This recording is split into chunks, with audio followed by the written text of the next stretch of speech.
오늘 말씀의 제목 한번 따라해 보겠습니다. 너희가 어찌 믿음이 없느냐? 제목만 보면 제가 어떤 말씀을 할 것 같은지 다 아시지 않나요? 고대 그리스의 역사가인 헤로도톡스의 역사라는 책이 있습니다. 그 책에 아주 우스꽝스러운 이야기가 하나 나오는데요. 페르시아 제국이 그리스도를 침공할 때의 이야기입니다. 성경에서는 바사 제국이라고 나오지요. 그때 페르시아 제국의 왕이 크세르크세스였습니다. 크세르크세스 왕은 나중에 말씀드리겠지만 그분 하고 알 정도로 우리가 다 아는 왕입니다. 크세르크세스 왕이 그리스를 침공하는 과정 속에서 군대를 빠르게 진격시키려고 아시아와 유럽을 잇는 헬레스폰트라는 해협을 빨리 지나가게 만들어라, 다리를 만들어라 이렇게 지시를 합니다. 그 길이가 1300m, 그러니까 육지와 육지 사이의 길이가 1300m라는 것이지요. 지금 우리의 기술로는 가능합니다. 우리 주변에 있는 일산대교가 1800m고 김포대교는 2200m나 되니까요. 그런데 그 당시에 기술력으로 1300m의 바다 위에 다리를 짓는 것은 쉬운 일이 아니었을 것입니다.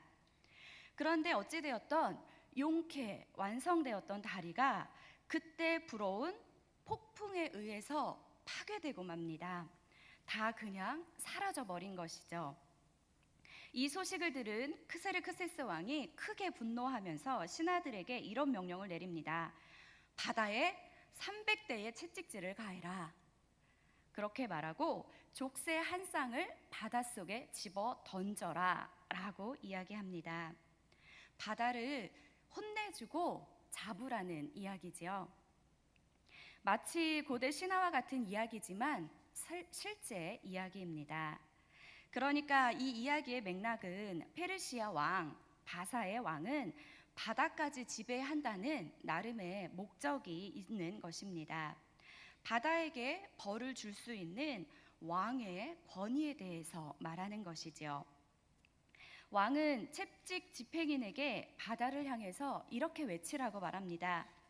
이 짜고 쓴 물로마, 너의 주인님께서 내게 이런 벌을 가하게 하셨다. 너의 주인님께서는 너에게 아무런 해도 끼치지 않으셨는데 니놈 쪽에서 먼저 주인님께 반기를 들었다. 크세르크세스 왕께서는 네가 무슨 짓을 하든지 너를 건너가실 것이다.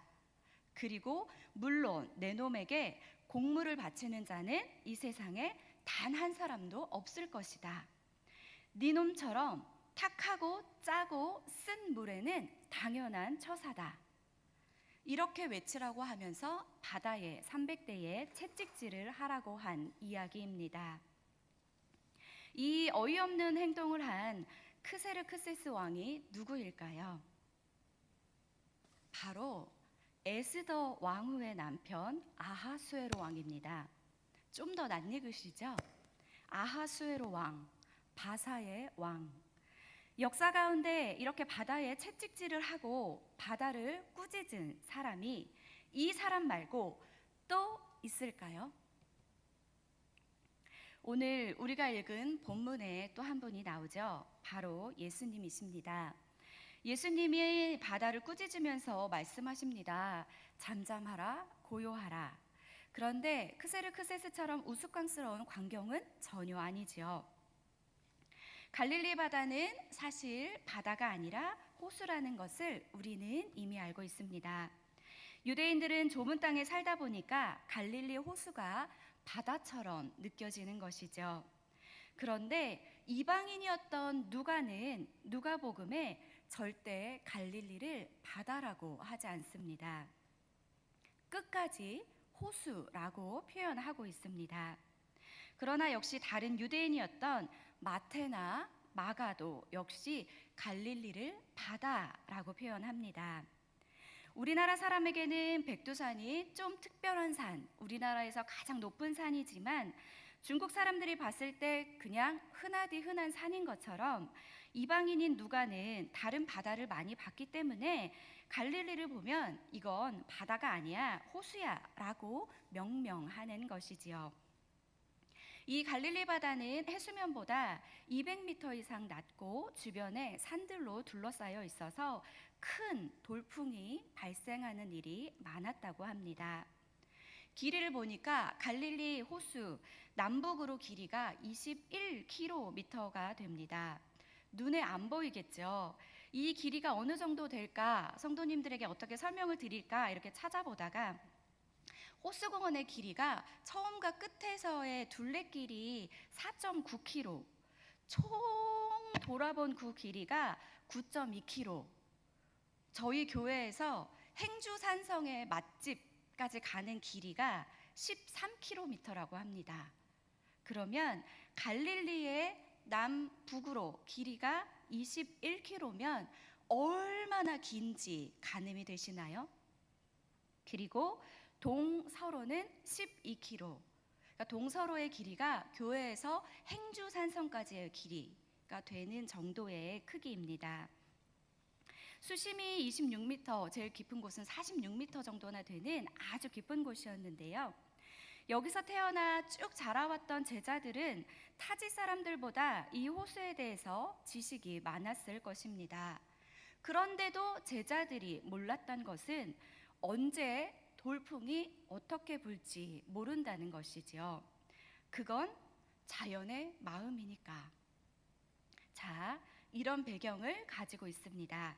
그런데 예수님은 어찌된 영문인지 무슨 계획을 가지고 계셨는지 몰라도 배를 타고 건너가자 이렇게 말씀하십니다.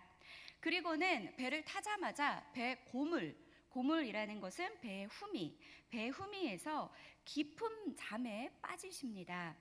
굉장히 피곤하셨던 모양이지요. 그런데도 예수님께서는 계속해서 저편으로 건너가자 한 것을 보면 본문 속에서 제자들이 예수님께 원망이 생기는 것도 이해가 될 것 같습니다. 지금 한낮이 아니라 저녁, 왜 예수님은 계속해서 저렇게 피곤한데도 계속 건너가자고 그러시나? 결국 이렇게 풍랑을 만나지 않나? 이런 볼멘 소리가 나올 법한 상황입니다. 자, 그래서 결과적으로 예수님 잘못이라고도 할 수 있겠지요. 날이 밝을 때 가도 될 텐데 예수님이 가자고 하셨으니까, 그래서 예수님이 제자들의 원성을 들을 만한 명분을 제공하신 것으로도 볼 수 있습니다. 지금도 그곳은 가끔 돌풍이 부는데 파도가 2m 정도로 불기만 해도 엄청난 위협을 느낀다고 합니다. 평소 비가 오고 바람이 불 때 오늘의 파도의 높이는 우리나라 오늘의 파도의 높이가 1에서 2.5m라고 합니다. 이렇게 바람이 광풍이 부는 것만으로도 우리는 위협을 느끼는데 지금부터 2000년 전에 어부들의 배가 동력선도 아니고 무동력의 나무로 만들어진 목선, 아무런 동력이 없고 정말 초라한 나무로 만들어진 배가 파도 2m 높이는 굉장히 위협적이었을 것입니다. 성경의 말씀을 보면 배 안으로 파도가 들이치고 얼마 지나지 않아 배 안에 물이 가득 차게 되었는데, 그래서 지금 이곳을 잘 아는 제자들도 지금 어둡고 방향 감각도 잃어버리고 물도 들이치고 하니까 당황하게 됩니다. 근데 이런 마가는 이런 부산한 제자들의 혼란함과는 전혀 다른 풍경을 하나 더 말씀하고 있죠. 예수님이 이 난리 속에서도 잠을 청해서 주무시고 계시더라는 것. 마가는 특별히 좀 자세히 표현하는데 배 뒤편에서 베개까지 베고 주무셨다 이렇게 표현하고 있습니다. 우리가 생각하는 푹신한 아주 편안한 베개는 아니었겠지요. 나무도막, 목침 같은 베개를 베고 지금 주무시고 계시다라고 말씀하고 있습니다. 마가는 지금 예수님의 모습에서 두 가지를 보고 있습니다. 하나는 예수님의 인성.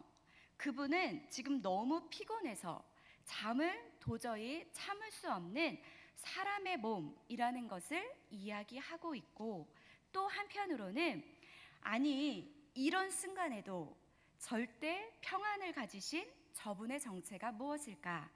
그분의 신성에 대해서 이야기하려는 것 같습니다.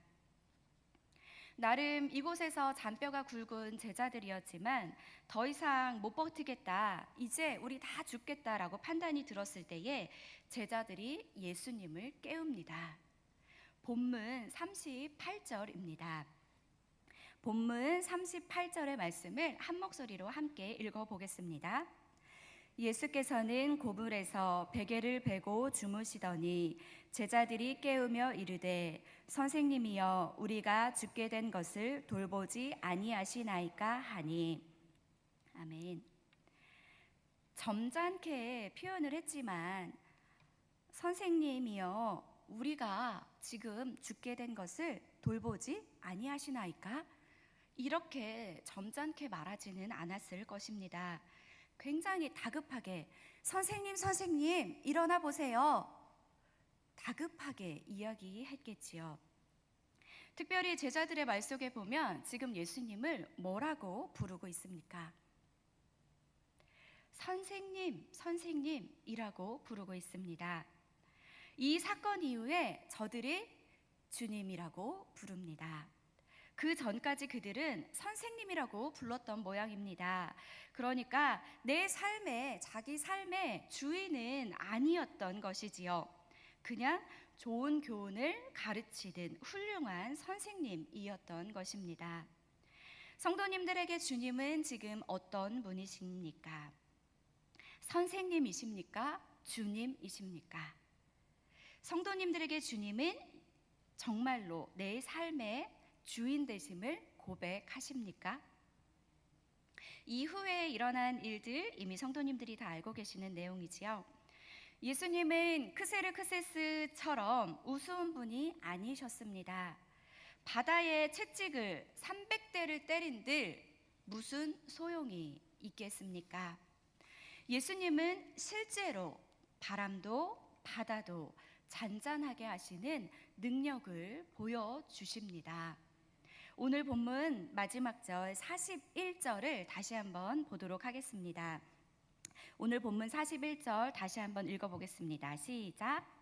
그들이 심히 두려워하여 서로 말하되 그가 누구이기에 바람과 바다도 순종하는가 하였더라. 아멘.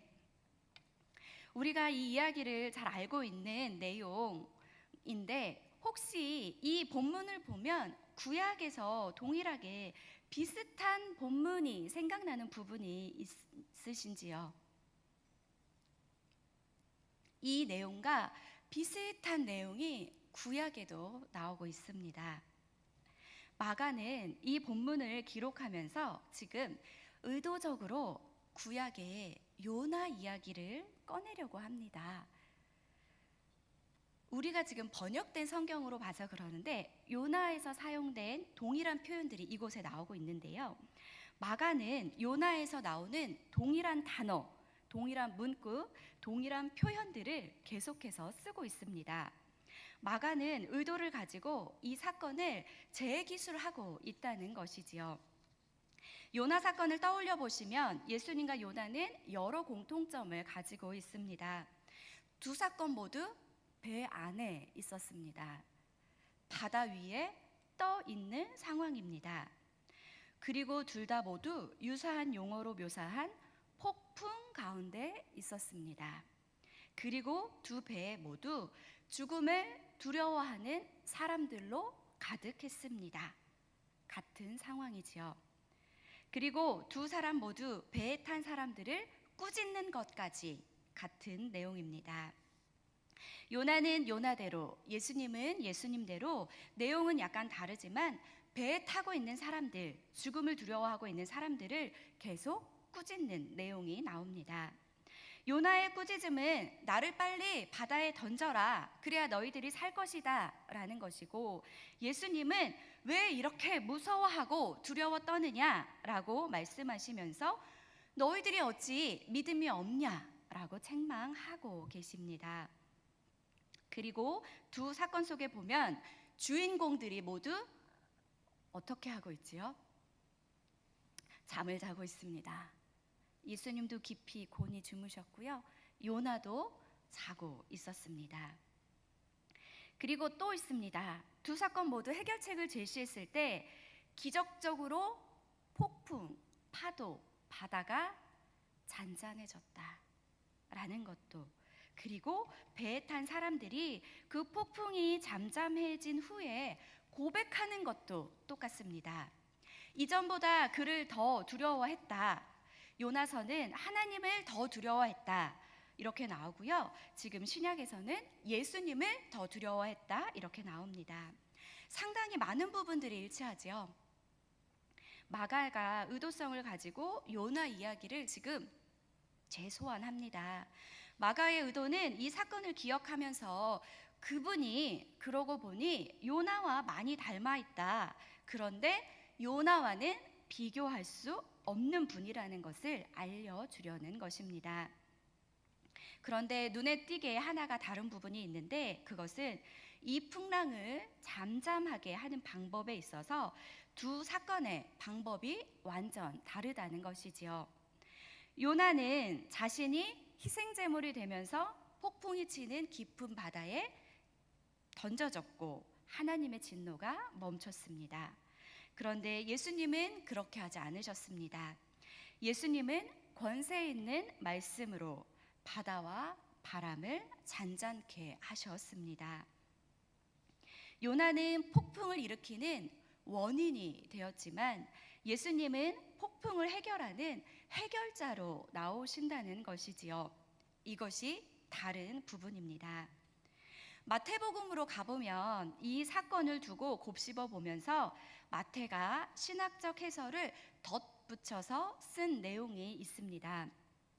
마태복음 12장 39절에서 41절까지인데요. 자막에 나와 있어요. 우리 한 목소리로 39절에서 41절까지의 말씀을 한번 읽어보도록 하겠습니다. 시작. 예수께서 대답하여 이르시되 악하고 음란한 세대가 표적을 구하나 선지자 요나의 표적밖에는 보일 표적이 없느니라. 요나가 밤낮 사흘 동안 큰 물고기 뱃속에 있었던 것 같이 인자도 밤낮 사흘 동안 땅 속에 있으리라. 심판 때에 니느웨 사람들이 일어나 이 세대 사람을 정죄하리니 이는 그들이 요나의 전도를 듣고 회개하였음이거니와 요나보다 더 큰 이가 여기 있으며. 아멘. 사복음서 중에서 가장 먼저 기록된 복음은 어디일까요? 마가복음입니다. 마가복음이 먼저 기록이 되고 이것이 바탕이 되어서 마태복음, 누가복음, 요한복음이 기록되었다고 봅니다. 그러면 사복음서 중에서 가장 분량이 적은 복음서는 어디일까요? 마가복음입니다. 마태, 마가, 누가, 요한. 마가복음을 기준으로 마가, 누가, 요한은 덧붙였으니까 더 내용이 길어지겠지요. 그 기본적인 골격 사건에 자신이 경험한 예수님에 대해서 더 많이 기술을 했다는 것입니다. 마태는 지금 친절하게 이 풍랑을 만난 제자들이 그때 예수님의 어떠하심을 보고 요나를 떠올렸다고 본문에 기술하고 있습니다. 결론적으로 말씀을 드리면 예수님은 우리를 위해 궁극적으로 바다에 던져지신 궁극적인 요나라는 사실을 이야기하고 싶었던 것입니다. 그러니까 예수님이 누구냐? 궁극적인 요나. 마태의 진술대로, 예수님의 진술대로 요나보다 더 큰 분이 여기 계시다. 이렇게 이야기를 풀어가고 있는 것입니다. 요나가 물고기 뱃속에서 3일 갇혀 있으면서 물고기가 토해냄으로 살아났습니다. 그리고 요나로 인해서 많은 사람들이 살았습니다. 구원을 받았습니다. 니느웨 성 사람들이. 예수님도 마찬가지로 친히 말씀하셨습니다. 사흘 동안 땅 속에 있을 것이다. 그러나 끝내는 모든 인류를 구원하실 것을 말씀하고 계십니다. 요나의 이야기를 살짝 다시 복기해 볼까요? 요나가 하나님의 명을 어기고 도망가는 배에 있을 때 하나님의 진노로 큰 풍랑이 일어나게 됩니다. 배가 침몰 직전에 있자 요나가 양심 선언을 하게 되죠. 나 때문이다. 이건 나 때문이니까 나를 바다에 던지면 당신들은 살게 될 것이다. 그런데 사람들이 믿지 않죠. 말이 안 되는 이야기다. 그 요나가 더 화를 내면서 책망하면서 제발 나를 던지다 라고 이야기를 합니다. 그리고 실제로 요나가 던져지자 파도와 풍랑이 잠잠해지고 그 사람들이 살게 됩니다. 예수님이 이렇게 말씀하십니다. 요나보다 더 큰 이가 여기 있다. 너희들은 내가 궁금하지. 내가 여러 번 말을 해도 너희들은 알아듣지 못하잖아. 내가 누군가 하면 내가 요나보다 더 큰 사람이야 라고 이야기하고 계시는 것입니다. 내가 왜 이 세상에 왔는지 아니? 깊은 바다에 던져지기 위해 왔어. 이렇게 말씀하고 있는 것입니다. 그래서 신학자들은 궁극적 요나 예수 그리스도라는 표현을 쓰기도 합니다. 예수님은 십자가에서 하나님의 진노로 출렁이는 바다에 던져지신 분입니다. 하나님 목전에서 유일하게 쫓겨나신 분이 바로 예수 그리스도이십니다. 이 우주 만물 가운데 유일하게 하나님께 버림받은 분이 예수님입니다. 예수님의 십자가 위에서의 절규, 나의 하나님, 어찌하여 나를 버리셨나이까. 모든 사람들이 예수님을 떠났고 제자들도 무리들도 심지어 하나님 아버지도 떠나셨습니다. 예수님이 십자가에 홀로 남겨지셨습니다. 이렇게 하나님의 부재를 온 몸으로, 온 마음으로 경험하신 분, 그분이 바로 그 시간에 하나님의 진노로 출렁이는 깊은 바다에 빠져 계셨던 그 순간들이라는 것이지요. 그 시간을 사흘로 말씀하고 있습니다. 사실 우리 모두에게 내려질 재앙이 예수님께 내려졌지요. 흑암의 심판의 형벌이 예수님께 내려졌습니다. 예수님께서 우리에게 쏟아질 심판을 전면으로 받아내신 것이 바로 십자가 사건입니다. 성도님들, 이 풍랑을 잠재우신 이 사건 속에서 어떤 것을 보고 계십니까? 저는 가끔 이런 말을 합니다. 예수님이 타고 계신 그 배에도 풍랑이 일었어. 예수님이 타고 있는데도 풍랑이 일었어. 내 삶 속에도 예수님이 계시는데 풍랑이 일을 수 있지. 혹시 우리가 이런 풍랑 가운데서도, 폭풍 가운데서도 용기를 잃지 않으면 살 수 있어. 혹은 호랑이 굴에 들어가도 정신만 차리면 살 수 있어. 이런 교훈을 얻으려고 이런 말씀을 보는 것이 아닙니다. 우리는 이 사건 속에서도 복음을 발견합니다. 예수님이 어떤 일을 하셨는지, 마가는 요나를 자꾸 끄집어내면서 은근히 말했지만 마태는 다 드러내고 있습니다. 요나보다 더 큰 분이 우리 곁에 와 계시다. 성도님들의 삶에도 폭풍이 진행 중인 분이 계실 겁니다. 기도했지만 주님이 잠드신 것처럼 느껴지지 않을 수도 있습니다. 그런데 그분은 결코 잠들어 계신 것이 아닙니다. 그분은 궁극적인 폭풍을 대면하셨고 우리를 위해 우리 대신 감당해 주신 분이십니다. 아무리 작은 풍랑 가운데에서도 우리를 결코 버리지 않을 것임을 우리 보고 확신하라는 것입니다. 생각해봐. 내가 너를 살리기 위해서 깊은 바다에 일부러 그 자리에 들어갔는데 왜 내가 너를 모른 체 하겠니? 우리를 위해 깊은 바다에 던져지신 그분이 우리 주님이신데 우리가 어찌 그분을 신뢰하지 않을 수 있겠느냐? 마가는 지금 반문하고 있는 것입니다. 저는 말씀을 준비하면서 너 아직도 믿음이 없니? 라는 말을 주목했습니다. 그래서 오늘 설교의 제목도 이렇게 잡았지요. 다시 한번 따라해 보시겠습니까? 너희가 어찌 믿음이 없느냐?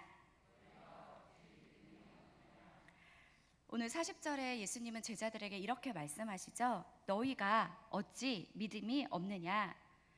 너 나 믿은 지 몇 년이니?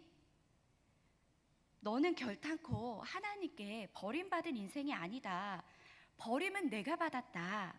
나만 그분께 버림받았고 하나님은 아무도 버리지 않으신다.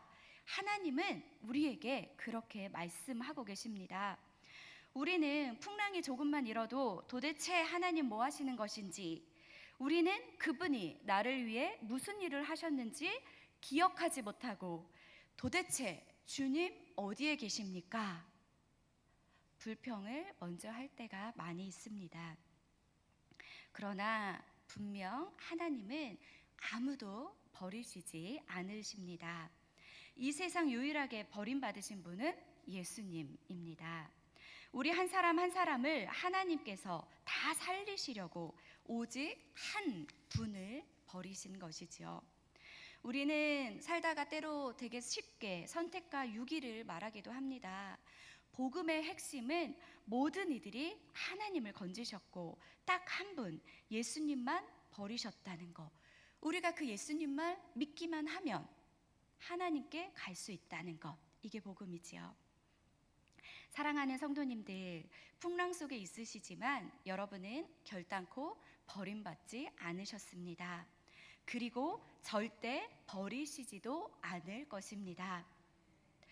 우리는 오늘도 그분의 은혜로 살아갑니다. 2022년을 살아가는 우리의 미래가 밝은 분 혹시 계십니까? 우리가 앞으로 살아갈 세상이 밝지만은 않은 것 같습니다. 그러나 내가 타고 있는 이 배에 바람과 바다도 순종할 수밖에 없는 그분이 타고 계심을 우리가 잊지 말아야 합니다. 주님이 내 배에 함께 계시는데 무엇이 문제가 되겠습니까? 다만 주님은 우리에게 여전히 이렇게 물으십니다. 어찌하여 이렇게 무서워하느냐? 너는 왜 이렇게 염려만 하고 사느냐? 어찌 그리 믿음이 없느냐? 내가 너와 함께 하고 있다. 폭풍 가운데 있는 이 배 속에도 내가 지금 너와 함께 있다. 주님은 오늘도 우리와 함께 하십니다. 성도님들, 풍랑이 일거든 우리 몸을 풍랑에 그냥 맡기시기 바랍니다. 그리고 기억하시기 바랍니다. 이 배에 그분이 함께 타고 계시구나. 그분이 하실 일을 우리가 기억하고 살아야겠구나. 그래야 우리도 힘을 낼 수 있겠지요. 어찌하여 주님 이렇게 잠만 자고 계십니까? 믿음이 없는 사람들의 고백입니다. 오늘의 말씀을 마치겠습니다. 주님은 오늘도 우리에게 세상의 물결 위를 걸으라고, 풍랑이는 저 바다 위를 걸으라고 말씀하시는데 절대 우리를 혼자 내버려 두지 않는다는 사실을 꼭 기억하시기 바랍니다. 우리가 그분이 우리를 위해 하신 일이 무엇이고 내가 어떤 믿음으로 하루하루를 살아가야 할지를 마음속으로 깊이 고민하시면서 우리 하루의 삶을, 일주일의 삶을, 한 달의 삶을, 우리 평생의 삶을 풍랑이는 바다를 잘 헤쳐가시는 은혜 가운데, 그분의 능력 가운데, 또 그분을 믿는 믿음 속에서 이 풍랑이는 바다를 잘 건너가시는 성도님들이 되시기를 축복합니다.